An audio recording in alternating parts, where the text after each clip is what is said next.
Dr. Richard Cheng joins me now from Shanghai. He's an American doctor who has treated COVID-19 patients there. Doctor, I want to ask you about Hong Kong. It was once held up as an example of how to contain COVID-19, what they're doing right. So talk to us about the newest wave of cases there. We heard about some wet markets.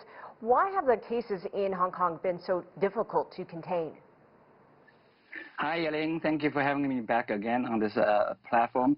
As I told you, I mentioned before on this television here, is that this is not surprising at all. Now we see this resurgence in Hong Kong, in Xinjiang, in Dalian. Earlier, a month ago, we saw in Beijing. We will see this happening again and again. And Hong Kong is a little bit more difficult to control. I don't know, but it might have to do with Hong Kong probably a bit more, pro-Western, I suppose. Is it just a bigger city, perhaps? I mean, there's just a larger population and the density involved? Beijing is not a smaller city compared to Hong Kong.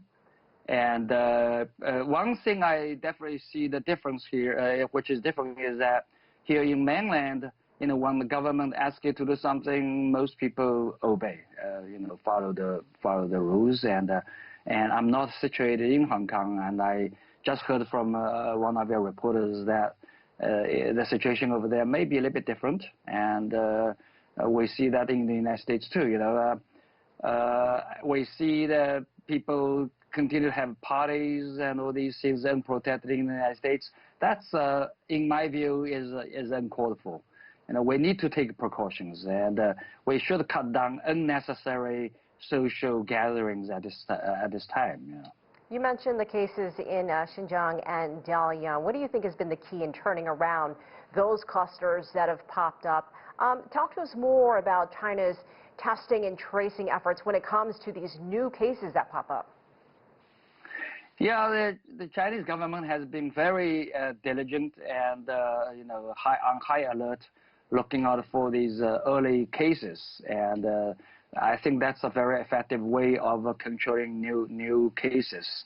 Once they find a source and they rapidly close it down and then disinfect the area, control, then reopen, as we saw in Beijing. I think that's more practical.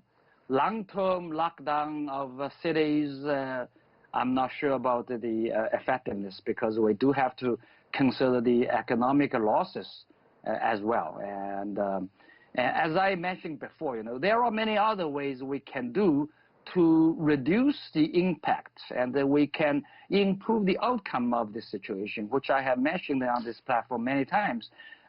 These, vitamins, vitamin C, vitamin D, zinc, magnesium, or, antioxidants. These, we seem to me, in this COVID-19 management, we forget that prevention comes first. Both in Western and Chinese medicine, we know prevention, 1 ounce of prevention is worth a pound of treatment. We all know this is common sense. But in reality, when it comes to the management, we threw it totally out of the window. And, the current management advises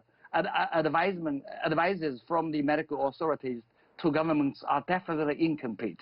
Doctor, I got to ask you, we're running out of time. I want to ask you about China's efforts in helping other countries in fighting COVID-19. We know that for months now, China's been sending doctors to help other countries in treating patients.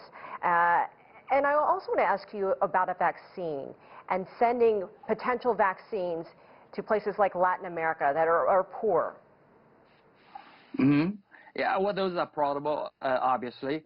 Yes, countries should help each other, and China is the country with the longest experiencing COVID-19 as it broke out here earlier. Although massive cases of COVID-19 have been brought down under control, Chinese experts definitely have learned a lot more from these areas. So we should help each other, yes. I think that's a very commendable effort. All right, Dr. Richard Cheng, thank you so much for joining us from Shanghai. We appreciate it. Thank you, Elaine. Thank you for having me again.